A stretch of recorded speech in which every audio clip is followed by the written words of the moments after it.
રાજકોટ જિલ્લાના ઉપલેટામાં દિવ્યજ્યોત દિવ્યાંગ સેવા સંસ્થા ખાતે શિવ કન્યા ડોક્ટર અનુશ્રી સાઈ મલ્લિકા દ્વારા રાષ્ટ્રના હિત માટે સમાજના તમામ વર્ગો રાષ્ટ્રહિત માટે એકતાના ભાવથી સેવાના ભાવથી પ્રભુ શ્રી રામના નામ સાથે ભજન કાર્યક્રમ યોજાતો પહેલગામ કાશ્મીરમાં જે દુર્ભાગ્યપૂર્ણ ઘટના બની કે જેમાં ભારત માતાના નિર્દોષ નાગરિકો તથા વિદેશી નાગરિકોએ પોતાના જીવ ગુમાવ્યા છે. તેમના દિવ્ય આત્માને પરમ કૃપાળુ પરમાત્મા શાંતિ આપે તેમજ ઇજાગ્રસ્ત થયેલ તમામ નાગરિકો ઝડપથી સ્વસ્થ થાય તેવી પરમ કૃપાળુ પરમાત્માને પ્રાર્થના કરી. તે ઉપલેટા તાલુકામાં આવેલ શ્રી દિવ્યજ્યોત દિવ્યાંગ સેવા સંસ્થા ઉપલેટા ખાતે રાજારામની શ્રી રામધૂનથી બાળકો સાથે પ્રાર્થના કરી શહીદોના દિવ્ય આત્માને શાંતિ મળે તે માટે પ્રાર્થના કરાઈ હતી. આ ઘટનામાં જે લોકો ઇજાગ્રસ્ત થયા છે તેવા લોકો જલ્દી સાજા થાય તેવી પ્રાર્થના કરાઈ હતી.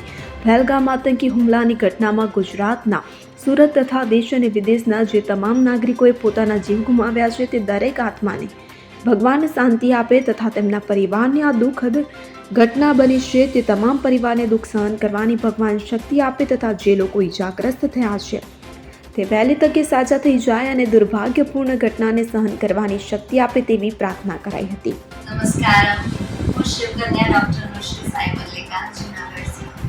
આજે ઉપલેટામાં દિવ્યાંગ બાળકોની મુલાકાત લીધી. સાઈ બાબાજીની કૃપાથી અને અમે બધાએ દિલથી પ્રાર્થના કરી અને શ્રદ્ધાંજલિ અર્પણ કરી.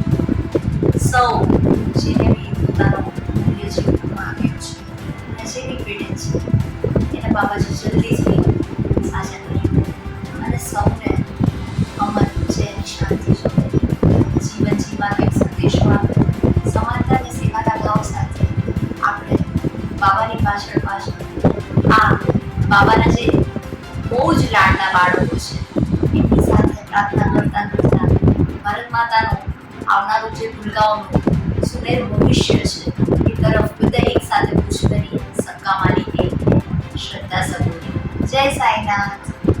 સરફરાઝ કોડી સાથે CN24 ન્યૂઝ ઉપલેટા.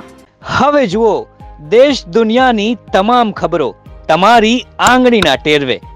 ઉઠાવો મોબાઈલ અને Google Play Store પરથી ડાઉનલોડ કરો અમારી CN24 ન્યૂઝ મોબાઈલ એપ.